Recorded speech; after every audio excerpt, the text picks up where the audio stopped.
আমন্ত্রণ জানাচ্ছি আপডেট সংবাদে। শুরুতেই জানিয়ে দিব গুরুত্বপূর্ণ শিরোনাম, এরপরেই থাকবে বিস্তারিত। আছে উভয় সংকট, হামলার জবাব কিভাবে দিবে যুক্তরাষ্ট্র। এরপর জানাবো সন্ত্রাসবাদের অভিন্ন হুমকির বিরুদ্ধে যৌথভাবে লড়াই করবে ইরান ও পাকিস্তান। এদিকে মার্কিন সেনাদের ওপর ড্রোন হামলা নিয়ে মিলল চমকপ্রদ তথ্য। গাজায় একদিনে 215 ফিলিস্তিনি নিহত, আহত 300। এদিকে ক্ষুদ্র গ্রামের নিয়ন্ত্রণ নেয়ার দাবি রাশিয়া ইউক্রেন পাল্টাপাল্টি অবস্থান। আরও জানাবো ফের ক্ষেপণাস্ত্র নিক্ষেপ করল উত্তর কোরিয়া। এবং সর্বশেষ জানিয়ে দিব পাকিস্তানের সাবেক প্রধানমন্ত্রী ইমরান খানের 10 বছরের কারাদণ্ড। আছে উভয় সংকট, হামলার জবাব কিভাবে দিবে যুক্তরাষ্ট্র।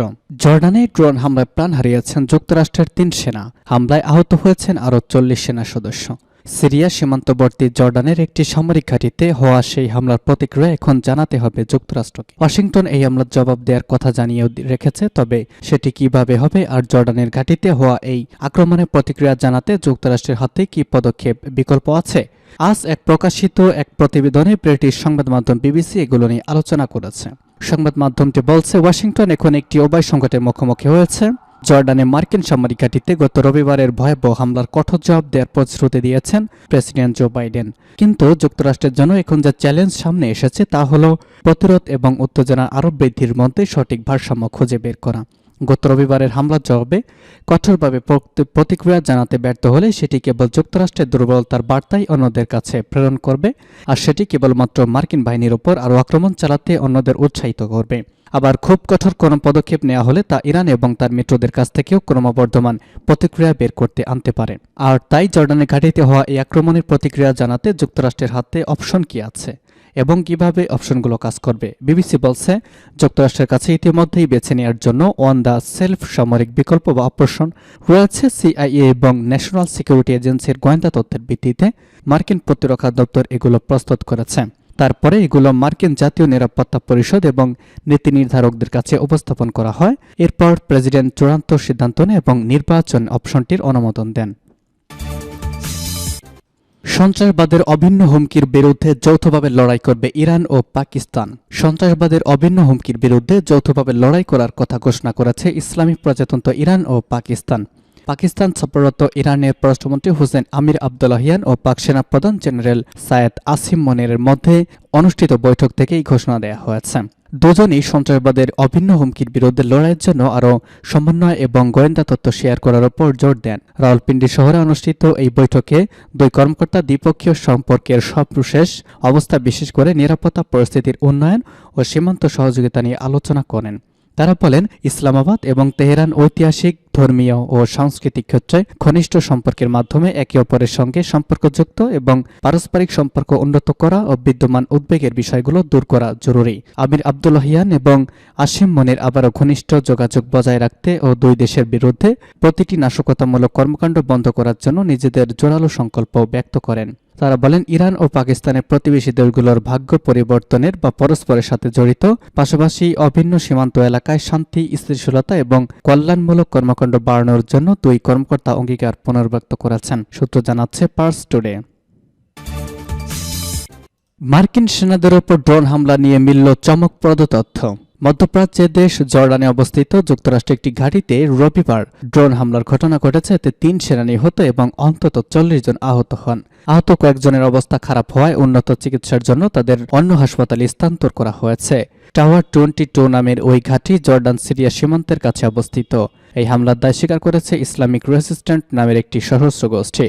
শক্তিশালী আকাশ প্রতিরক্ষা ব্যবস্থা থাকা সত্ত্বেও কিভাবে ড্রোন ঘাঁটিতে আঘাত হানল এ নিয়ে তদন্ত চলছে। আর এই তদন্তেই বেরিয়ে এসেছে নিজেদের ভুল ও বিভ্রান্তির কারণে ভয়াবহ হামলার শিকার হয়েছেন মার্কিন সেনারা। দুজন সামরিক কর্মকর্তা প্রভাবশালী সংবাদ মাধ্যম সিএনএনকে জানিয়েছেন, যখন ইসলামিক রেজিস্ট্যান্সের ড্রোনটি তাদের ঘাঁটির দিকে এগিয়ে আসছিল তখন তাদের নিজস্ব একটি ড্রোন ঘাঁটিতে ফিরছিল, ফলে তারা আকাশ প্রতিরক্ষা ব্যবস্থার দায়িত্বে ছিলেন। তারা বুঝতে পারেননি অগ্রসরম্যান ড্রোনটি তাদের নাকি অন্য কোনো জায়গা থেকে আসছিল। আর এ নিয়ে বিভ্রান্তির কারণে ওই সময় ড্রোনটি ভূপাতিত করা হয়নি, ফলে তাদের লক্ষ্য করে আসা ড্রোনটি সরাসরি ঘাঁটিতে আঘাত হানে। তবে হামলার জন্য ড্রোনটি কি পরিকল্পনা করেই তাদের ড্রোনের সাথে সাথে পাঠানো হয়েছিল নাকি এটি নিছকই একটি কাকতালীয় ব্যাপার ছিল সে বিষয়টি নিশ্চিত নয়। এছাড়া ড্রোন কোথা থেকে এসেছিল সে বিষয়টি এখন পরীক্ষা নিরীক্ষা চলছে বলে জানিয়েছেন কর্মকর্তারা। ড্রোনটি আঘাত হানে সেখানে থাকা কোয়ার্টারে ওই সময় তারা ঘুমন্ত অবস্থায় ছিলেন। আহত সেনাদের মধ্যে 8 জনকে জার্মানির একটি হাসপাতালে নিয়ে যাওয়া হয় এবং তাদের অবস্থা স্থিতিশীল রয়েছে। এই ড্রোন হামলার কড়া জবাব দেওয়ার হুমকি দিয়েছে যুক্তরাষ্ট্র। এই নিয়ে মার্কিন প্রেসিডেন্ট জো বাইডেন সামরিক কর্মকর্তাদের সঙ্গে বৈঠক করেছেন। দেশটি জানিয়েছে সময় ও সুযোগ বুঝে তারা হামলার জবাব দেবে। সূত্র CNN-এর।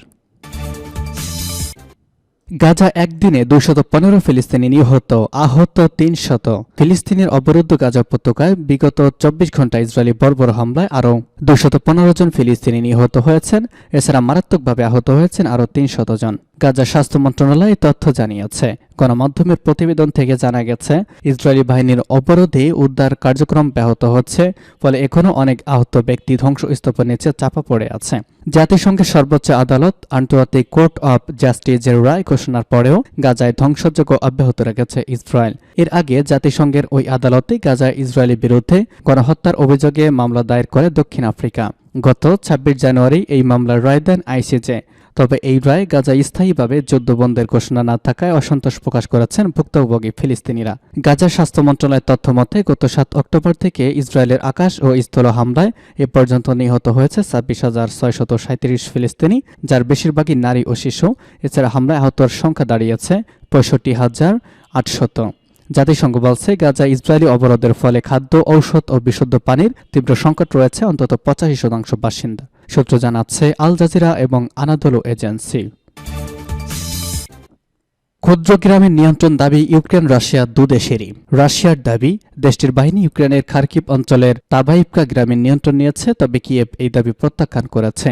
খবর আল জাজিরার। গতকাল রুশ পররাষ্ট্র প্রতিরক্ষা মন্ত্রণালয় বিবৃতিতে মস্কো ক্ষুদ্র গ্রামটির নিয়ন্ত্রণ নেয়ার দাবি করে। অন্যদিকে ইউক্রেনের কর্মকর্তারা দূরত্ব জাতীয় টিভি চ্যানেলে জানান গ্রামটি কিয়েভ নিয়ন্ত্রণেই রয়েছে। এই মতবিরোধ ফ্রন্টলাইনে জটিল আর ঘোলাটে পরিস্থিতি চিত্রায়িত করে, যা প্রায় 2 বছর ধরে চলছে। রাশিয়ার সেনাবাহিনী বলছে তারা তাবাইভকা স্বাধীন করেছে, তবে ইউক্রেনের স্থলবাহিনীর যোগাযোগ প্রধান ভলোদিমির ফিতিও বলেন এটি বাস্তবতার সাথে মেলে না, অঞ্চলটির কাছে যুদ্ধ চলছে। ফিতিও বলেন তবুও মস্কো সব দিক থেকে অগ্রসর হওয়ার চেষ্টা করছে।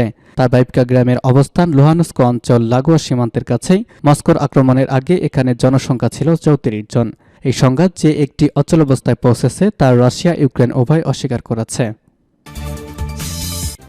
ফের ক্ষেপণাস্ত্র নিক্ষেপ করল উত্তর কোরিয়া। উত্তর কোরিয়া তাদের পশ্চিম উপকূলের সমুদ্রে একাধিক ক্রুজ ক্ষেপণাস্ত্র নিক্ষেপ করেছে। আজ দক্ষিণ কোরিয়ার সামরিক বাহিনী বলেছে পিয়ংইয়ং 1 সপ্তাহের কম সময়ের মধ্যে তৃতীয়বারের মতো ক্রুজ ক্ষেপণাস্ত্র নিক্ষেপ করেছে, তবে এই ক্ষেপণাস্ত্রের ধরন এখনও জানা যায়নি। খবর রয়টার্সের। 28 জানুয়ারি পিয়ংইয়ং এর পূর্ব উপকূলে ক্রুজ ক্ষেপণাস্ত্র নিক্ষেপের 2 দিনের মাথায় পশ্চিম উপকূলে আরেকটি ক্ষেপণাস্ত্র পরীক্ষা চালানো হলো। যুদ্ধের সংখ্যায় 2 কোরিয়ার উত্তেজনা এখন চরমে।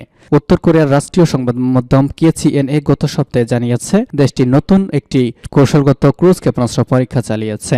দক্ষিণ কোরিয়ার জয়েন্ট চিফ অব স্টাফ একটি বিবৃতিতে বলেছে, গতকাল স্থানীয় সময় সকাল 7টার দিকে ক্ষেপণাস্ত্রগুলো উৎক্ষেপণ করা হয়। দক্ষিণ কোরিয়া এবং মার্কিন গোয়েন্দা কর্তৃপক্ষ পরিস্থিতি নিবিড়ভাবে পর্যবেক্ষণ করছে। এবং সর্বশেষ জানাবো ইমরান খানের 10 বছরের কারাদণ্ড। পাকিস্তান তেহরিক ইনসাফ PTI প্রতিষ্ঠাতা চেয়ারম্যান ইমরান খান এবং সাবেক প্রধানমন্ত্রী ইমরান খানকে 10 বছরের কারাদণ্ড দেওয়া হয়েছে।